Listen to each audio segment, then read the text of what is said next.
Hello दोस्तों, फिर से स्वागत है आपका नए वीडियो के साथ। एक स्कूल के चार करीबी दोस्त जिन्होंने कि एक स्कूल में एसएससी तक पढ़ाई की ने एक दिन तय किया कि एसएस की परीक्षा के बाद उस समय शहर के इकलौते लग्जरी होटल में जाकर चाय नाश्ता करना चाहिए। उन चारों ने मुश्किल से 40 रुपये जमा किए। रविवार का दिन था और 10:30 बजे वे चारों साइकिल से होटल पहुँचे। उन्हें सुरक्षा गार्ड ने रोका, लेकिन एक वेटर ने उन्हें अंदर बुलाया। उसका नाम था कालू। दिनेश, संतोष, मनीष और प्रवीण चाय नाश्ता करते हुए बातें करने लगे। उन चारों ने सर्वसहमति से फैसला किया कि 50 साल बाद हम 1 अप्रैल को इस होटल में फिर मिलेंगे। तब तक हम सबको बहुत मेहनत करनी चाहिए। ये देखना दिलचस्प होगा कि इसमें किसकी कितनी प्रगति हुई है। जो दोस्त उस दिन बाद में होटल आएगा उसे उस दिन का होटल का बिल देना होगा। वेटर कालू यह सब सुन रहा था। उसने कहा कि अगर मैं यहाँ रहा तो मैं इस होटल में तुम्हारा इंतज़ार करूँगा। आगे की शिक्षा के लिए चारों अलग अलग हो गए। दिनेश के पिता की बदली होने पर वह शहर छोड़ चुके थे। संतोष आगे की पढ़ाई के लिए अपने चाचा के पास चला गया। प्रवीण को शहर के अलग कॉलेज में दाखिला मिल गया। आखिरकार मनीष भी शहर छोड़कर चला गया। दिन, महीने, साल बीत गए। 50 वर्ष में उस शहर में आमूल-चूल परिवर्तन आया। शहर की आबादी बढ़ी, सड़कें, फ्लाईओवर, महानगरों ने बदल दी। शहर की सूरत अब वह रास्ता होटल 5 स्टार होटल बन गया था।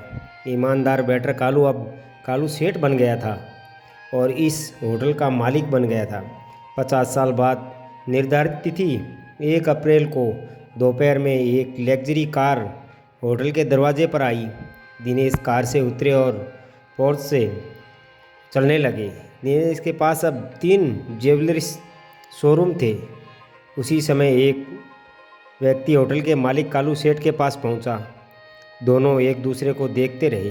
कालू सेठ ने कहा, प्रवीण सर ने आपके लिए 1 महीने पहले ही एक टेबल बुक किया है। दिनेश मन ही मन खुश था कि वह चारों में से पहला था, इसलिए उसे आज का बिल नहीं देना पड़ेगा और वह इसके लिए अपने दोस्तों का मजाक उड़ाएगा। 1 घंटे में संतोष आ गया। संतोष शहर का बड़ा बिल्डर बन गया था। उसी उम्र के हिसाब से वह अब एक बूढ़े सीनियर सिटीजन की तरह लगने लगे थे। अब दोनों बातें कर रहे थे और एक दूसरे का इंतज़ार कर रहे थे। तीसरा मित्र आधे घंटे बाद आ गया। उससे बात करने पर तीनों को पता चला कि मनीष बिजनेसमैन बन गया है। तीनों मित्रों की आंखें बार बार दरवाजे पर जा रही थी। प्रवीण कब आएगा? इतने में कालू सेठ ने कहा कि प्रवीण सर की ओर से एक मैसेज आया है, तुम चाय नाश्ता करो, मैं आ रहा हूँ। तीनों 50 साल बाद एक दूसरे से मिलकर खुश थे। घंटों तक मजाक चल रहा था, लेकिन प्रवीण नहीं आया। कालू सेठ ने कहा कि फिर से प्रवीण सर का मैसेज आया है कि आप तीनों अपना मनपसंद मेन्यू चुन करके खाना शुरू करें। खाना खा लिया, तब भी प्रवीण नहीं आया। बिल मांगते ही तीनों को जवाब मिला कि ऑनलाइन बिल भुगतान हो गया है। शाम के 8 बजे एक युवक कार से उतरा और भारी मन से निकलने की तैयारी कर रहे थे।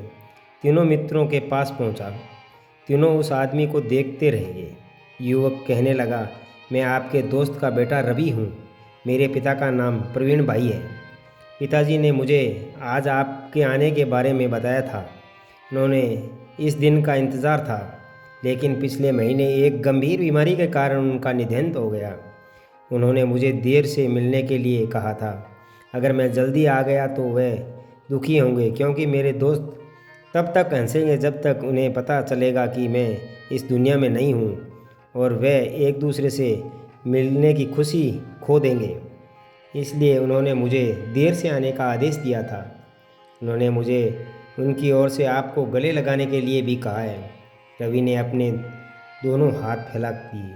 आसपास के लोग उत्सुकता से इस दृश्य को देख रहे थे। उन्होंने लगा कि इस युवक को कहीं देखा है। रवि ने कहा कि मेरे पिता शिक्षक बने और मुझे पढ़ा लिखा कर कलेक्टर बनाया। आज मैं इस शहर का कलेक्टर हूँ।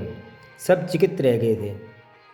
कालू सेठ ने कहा कि अब 50 साल बाद नहीं, बल्कि हर 50 दिन में हम अपने होटल में बार बार मिलेंगे और हर बार मेरी तरफ से एक भव्य पार्टी होगी। अपने सगे संबंधियों से मिलते रहिए। मिलने के लिए बरसों का इंतज़ार ना करें, ना जाने किसकी बिछड़ने की बारी आ जाए और पता ही नहीं चले कि परिवार के साथ रहे, जिंदा होने की खुशी महसूस करें। तो दोस्तों, आपको यह कहानी कैसी लगी? कमेंट बॉक्स में हमें अपनी राय ज़रूर दीजिएगा। वीडियो मिलते हैं, तब तक अपना ख्याल रखना, मुस्कुराते रहना। धन्यवाद।